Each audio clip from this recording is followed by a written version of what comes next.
بسم الله الرحمن الرحيم. اللهم صل على سيدنا محمد وعلى آل سيدنا محمد وبارك وسلم. باب ما جاء في كحل رسول الله صلی اللہ علیہ وسلم. رسول اللہ صلی اللہ علیہ وسلم کے سرما لگانے کے بارے میں یہ باب ہے۔ سنت ہے کہ سرما لگایا جائے، اور پھر افضل یہ ہے کہ اسمت کا سرما لگایا جائے، جس کی حضور صلی اللہ علیہ وسلم نے ترغیب دی ہے، جیسے ہم حدیثوں میں پڑھیں گے۔ اور حضور صلی اللہ علیہ وسلم کے پاس ایک سرمادانی ہوا کرتی تھی، جسے حضور صلی اللہ علیہ وسلم ہر آنکھ میں 3 دفعہ لگایا کرتے تھے، تو یہ بھی ایک سنت طریقہ ہے سرما لگانے کا۔ باب ما جاء فی کحل رسول اللہ صلی اللہ علیہ وسلم وفیہ 4 احادیث، اس باب میں 4 حدیثیں ہیں۔ وبه قال حدثنا محمد بن حمید الرازی قال انبأنا ابو داود الطیالسی عن عباد بن منصور عن اکرمة عن ابن عباس رضی اللہ عنہما ان النبی صلی اللہ علیہ وسلم قال اکتحلوا بالاسمد فإنه يجل البصر وينبت الشعر۔ نبی کریم صلی اللہ علیہ وسلم نے فرمایا،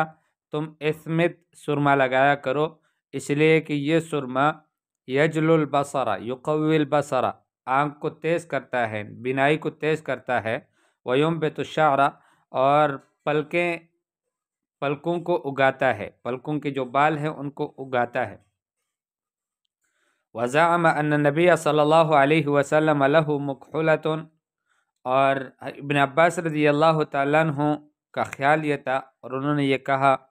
کہ نبی کریم صلی اللہ علیہ وسلم کی ایک سرمدانی تھی، یکتحل منها کل لیلۃ، کہ جسے حضور صلی اللہ علیہ وسلم سرما لگایا کرتے تھے ہر رات کو، ثلاثۃ فی ہذہ و ثلاثۃ فی ہذہ، دائیں آنکھ میں بھی 3 دفعہ اور بائیں آنکھ میں بھی 3 دفعہ۔ وبه قال حدثنا عبد الله بن صباح الهاشمي البصري قال حدثنا عبيد الله بن موسى قال أنبأنا إسرائيل عن عباد بن منصور وقال حدثنا علي بن حجر قال حدثنا يزيد بن هارون قال حدثنا عباد بن منصور عن اکرمة عن ابن عباس رضی اللہ عنہ قال كان النبي صلی اللہ علیہ وسلم يكتحل قبل ان ينام بالاسمد 3 في كل عين۔ ابن عباس رضی اللہ تعالیٰ عنہ فرماتے ہیں کہ نبی کریم صلی اللہ علیہ وسلم سرما لگایا کرتے تھے سونے سے پہلے اسمد سے، 3 في كل عين، ہر آنکھ میں 3 دفعہ۔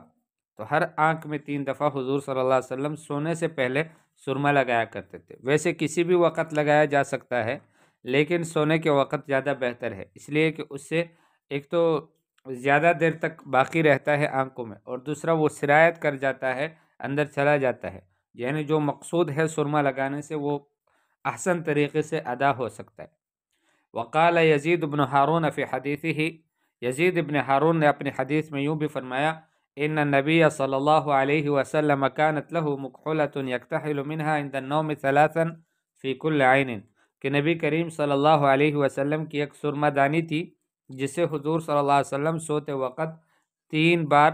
ہر آنکھ میں سرما لگایا کرتے تھے۔ وبه قال حدثنا احمد بن منیع قال حدثنا محمد بن یزید عن محمد بن اسحاق عن محمد بن المنکدر عن جابر قال قال رسول اللہ صلی اللہ علیہ وسلم علیکم بالاسمد عند النوم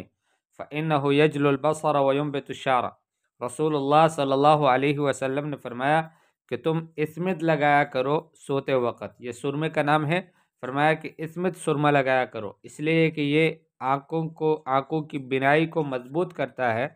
وَيُنبِتُ الشَّعْرَ، اور بالوں کو اگاتا ہے۔ لیکن علماء فرماتے ہیں کہ بعض لوگوں کے لیے اسمد ان کی آنکھوں کے ساتھ موافق نہیں ہوتا، ان کو اس سے تکلیف ہوتی ہے، تو اس لیے وہ دیکھنا چاہیے کہ اگر ان کے موافق آتا ہے تو لگانا چاہیے، ورنہ کوئی عام اور دوسرا سرما بھی لگا سکتے۔ وبه قال حدثنا قتيبة بن سعيد قال حدثنا بشر بن المفضل عن عبد الله بن عثمان بن خثيم عن سعيد بن جبير عن ابن عباس رضي الله عنهما قال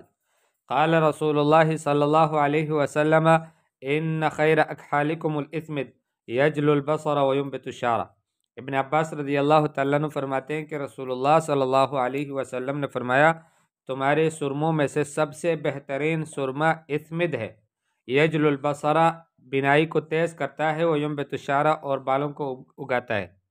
وبه قال حدثنا ابراہیم بن المستمر البصری قال حدثنا ابو عاصم عن عثمان بن عبد الملك عن سالم عن ابن عمر قال قال رسول الله صلى الله عليه وسلم عليكم بالإثمد فإنه يجل البصر وينبت الشعر۔ یہ ابن عمر رضی اللہ تعالیٰ عنہ سے بھی روایت ہے کہ رسول اللہ صلی اللہ علیہ وسلم نے فرمایا تم اسمد لگایا کرو، فإنه يجل البصر، اس لیے کہ یہ سرما بینائی کو تیز کرتا ہے، وينبت الشعر اور بالوں کو اگاتا ہے۔